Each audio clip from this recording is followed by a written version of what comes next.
Welcome to Show Epic, your extraordinary portal to the pulse of gaming, pop culture, and the heart of fandom in Columbus, Georgia.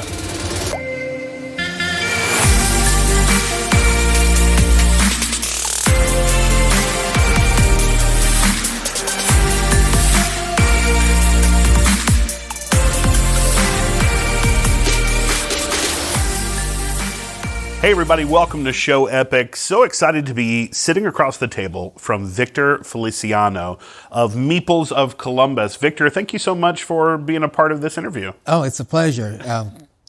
Looking forward to talking about gaming. Yeah, most definitely. So I met Victor through sort of a third-party board gaming. We've already done an interview with One Board Family with Ryan. Ryan, I think, was actually either Ryan or Chris was sort of the 7 degrees of separation of us to be able to meet together. But so interested in Meeples of Columbus, what it is, how it got formed together, and how you became a part of that process. So first, introduce us to yourself, Victor. What anything that we need to know about you? Well, other than the fact that I grew up in Columbus. So, okay. So you are a native Columbusite. Yes. So grew up in Columbus, and I've always enjoyed gaming. You know, everything from video games when growing up to board gaming and all that, but not the board gaming like it is now. So it's even more prevalent, but even more diverse beyond the common board games that a lot of people are familiar with.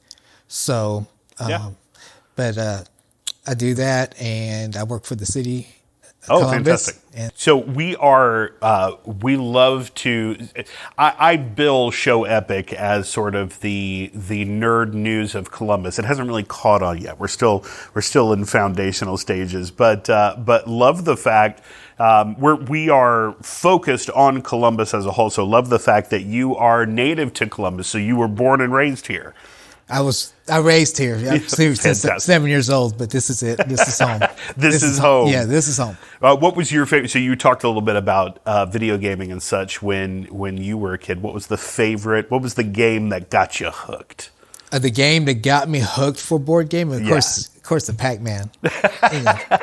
Yes. Yeah. So it's Pac-Man, but as games progressed or went on, of course, it got into the Tecmo Bowl game. Yes. So, you had the teams, and I stuck with my Giants as my team. And once in a while, I'll sneak in the Raiders, of course, with Bo Jackson, because no one could tackle him. But Bo knows everything, man. Yeah. Especially video games. So a couple of other ones that I really enjoyed. Now, I had the 5200. So at that time, it looked just like if you were at the arcade. Yeah. So we saved a lot of quarters on being able to do it on the 5200. Basically got practically all the games that were there. If they weren't worth getting. So I believe they might have, somebody will probably geek me out and say, no, this as many was made. All I know is I think there were 4 titles that I didn't have. Gotcha. So everything that was made, everything from Dig Dug, which was actually one of my favorites. Dig Dug, I love Dig Dug, and then we had Popeye, and then we had the one with the penguin and Cubert. We enjoyed all those. So we basically had an arcade at the house. Fantastic. No, that's really cool. So now board gaming. Tell me, board gaming, why did it become not only a hobby of yours, but a pursuit to be a part of Meeples of Columbus? And if anybody doesn't know what Meeples of Columbus is, go ahead and give us a short definition. Meeples of Columbus is basically a casual gathering of board gamers that started probably around 2011. 2010, 2011. A couple of guys who got that launch are actually no longer in the group. They've either moved or they had started and they weren't from this area per se. But it caught hold and ended up having consistent people attending it. There's no membership per se. We just say we're either part of it or we're not, and people come and go, and it's open to anybody. Really, it's just an avenue for folks to be able to game and play. So they had before I even met them, I actually tried to launch some board gaming days at the library and a couple of other setups, and didn't get the responses, and then found out through the Meetup app. Yeah. Which was actually one of our more successful ways of folks getting involved with us with the Meetup. Yeah. Until they started charging, like $70 or something like that to get your stuff keep the out things there. Going out there. And so we weren't, charging dues or things like that. So, we did some people did donate their monies to keep it going. And when it got to around the $70, it was like, that's okay.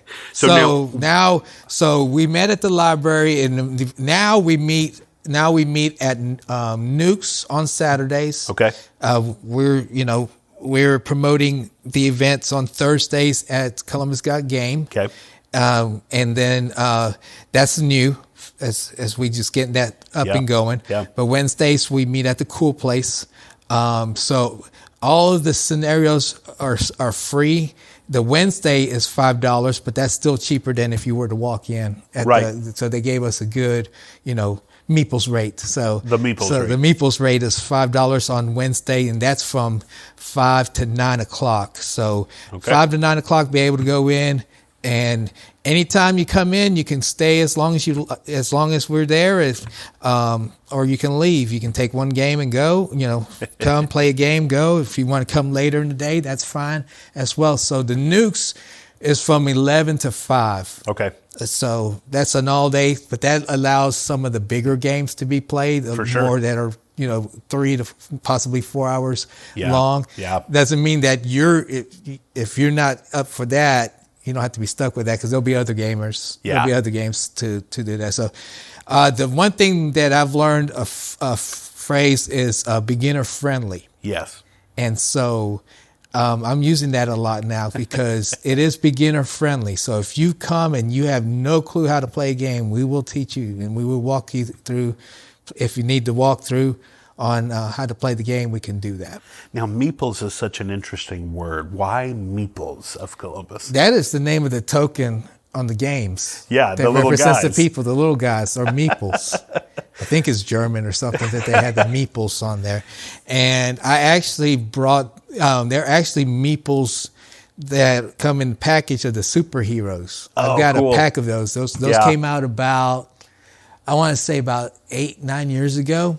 And I've got a pack of them that's still unopened. I got another pack, and I tried to bring them out there and play with them, and they weren't buying it. They were like, no, we're going to play with the ones that are here, And so anyway, so it's part of the collection there, and kind of fits in there. But for me, the reason I got involved is because I like competition. Yeah. I like competition. My days of athleticism is gone, so I put my mind to the test and be able to play with others. You were talking about football earlier. Are you also a football enthusiast? Oh, absolutely. Yeah. Georgia Bulldog all the way. Okay. Georgia Bulldog all the way. NFL, I'm a Giants fan. Sure. But for more, lately they've not been that great. So I'll watch a good game. I mean, I'll watch the playoffs. I'll sit there and watch those and things like that. So football, definitely it is. And I will have to admit that my peak season of board gaming is outside of football season. Gotcha. So you got balance. It's all about balance. Yes. We've got some players that are there almost every Saturday. Yeah. At Nukes. They're there. Georgia could be playing a big game. They're there at the game. But I'm going to be watching Georgia. So I know they're like, well, you're not promoting Meeples too well there. No, just want to let you know, you don't have to be a diehard. Right. You can have other interests. You can have other interests and still be able to game. So what is it about? So you said you're extremely competitive. What is the most competitive board game that you just get really involved in when you play? Oh, that is a good question. I say most of them. For sure. Yeah, well, there are some games.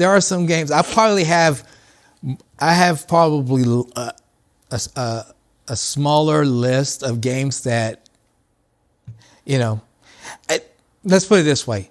I enjoy the competition. Yeah. But I'm not hung up as if I lose. Some games it's like, okay, that's cool. I finished second, third, stuff like that. Yeah.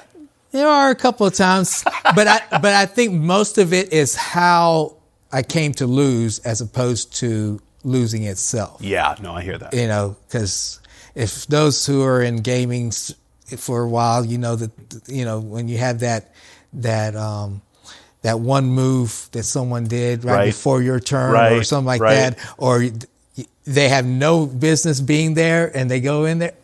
It feels like a personal attack, doesn't it? Then sometimes that might be like, okay, man, but nothing to. That's so interesting. I've not lost friendships over. Let's just put it that way. That's a good call. Yeah. So, Meeples, what's a good way if people wanted to get? You've already listed the times and the places, nukes, the cool place, and then I think you also mentioned Columbus Got Game, where we're actually there right now, and that takes place 6 to 8:30 on Thursday nights. If they wanted to find out more information online, the Facebook group is a great place to jump into that? That's actually the best place is the Facebook. We actually have two listings of it. So one is just a page, so it's not as interactive as a participant. Yeah. But you'll still get the information. The group is more active, a lot more active, and stay in tuned. So you can join the group. And join the group, and so then you can even ask questions and find out when it's happening or if there's any changes that occur. It's funny that you say any changes that occur. Funny thing is, one time we actually were playing games during a tornado warning, and it was just like it popped up in my memory, my Facebook memory about 3 or 4 days ago, and we were at the library, and there was a tornado. You heard the sirens, and they scooted us all like cattle into to the auditorium, which was the central spot. Yeah. Meanwhile, there was an event going on in there, and they just went ahead and just continued doing their presentation. So we're hearing about this program, this organization that's actually heading up this event, and we're there picking out cards, and we were playing Take 5. We were playing Take 5 or Six Nimmt. If Take 5 is the American version, Six Nimmt is the German version. Yeah. And we were out there playing Six Nimmt in the middle of it, and I'm sitting there. I'm like, really? We're in the middle of tornado. Y'all really dedicated people right here. So, gamers coming together in the middle of a storm. I love it. Okay, so give us your recommendation, the board game for 2023. What do you think it would be? Or how about this? Your personal favorite for 2023? Oh, that's easy. Earth. Earth. Yes. Tell me a little bit about Earth. Earth is a medium. Yeah. I would say medium. Game because you have light, heavy, and medium and heavy. Sure. So Earth is a game of you're drafting cards, or as you're drafting cards, you got to plant them because the cards have to be planted. Yeah, gotcha. When you plant them, they also, once they're planted, they have certain abilities based on what actions are selected. Yeah. So there's 4 actions that you can select on your turn.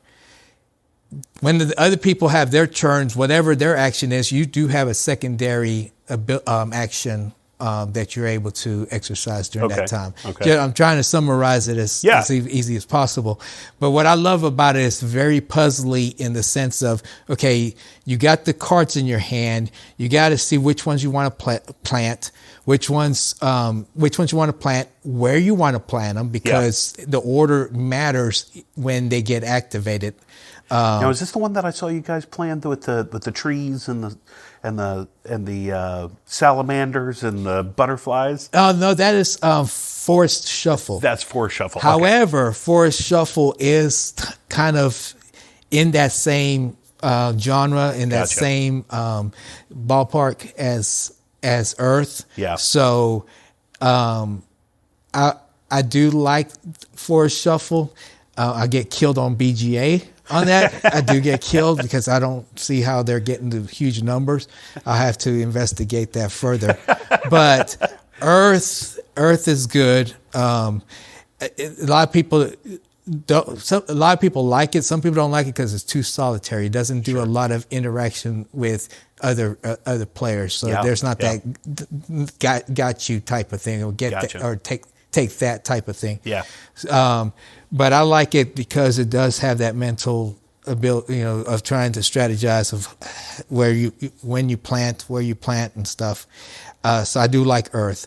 Forest Shuffle was just you were mentioning that. I just was introduced to that last week. So okay. So I did play that because it's the too. first time, and like I say, it kind of has that same genre of Earth. So for 2023, definitely Earth was my top. As a matter of fact, it was so good that it jumped up to my second favorite overall. Okay. Well, what's number one favorite board game?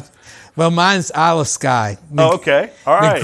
The group as a whole don't really care for it too much.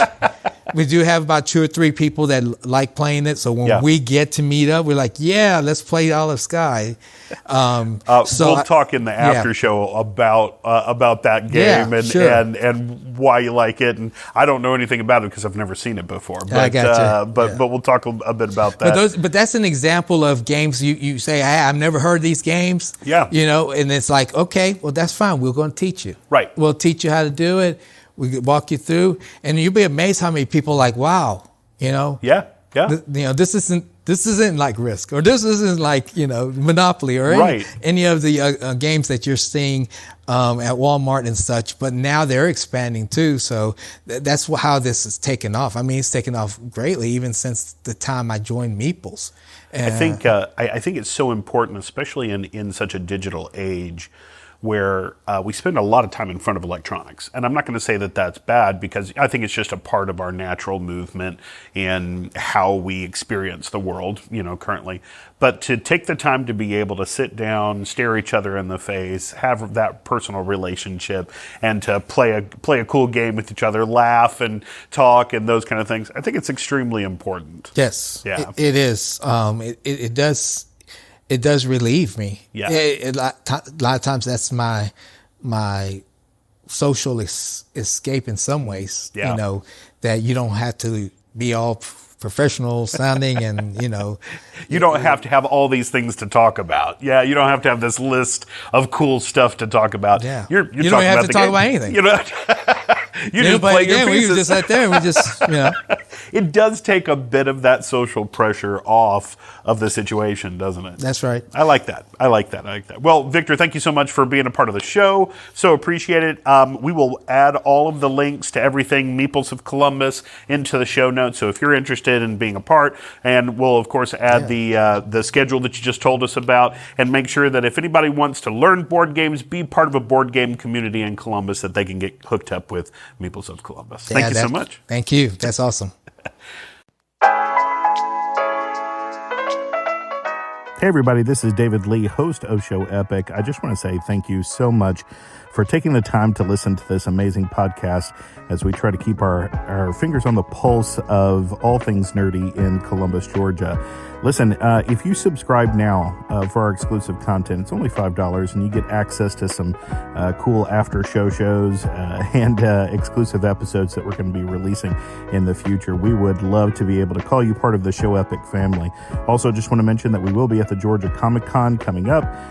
You can look for us at a table called So Epic, and we'll be there. We would love to meet you, and we are always looking for new people to cover, new interviews to do here in the Columbus area of people who are helping to keep Columbus nerdy.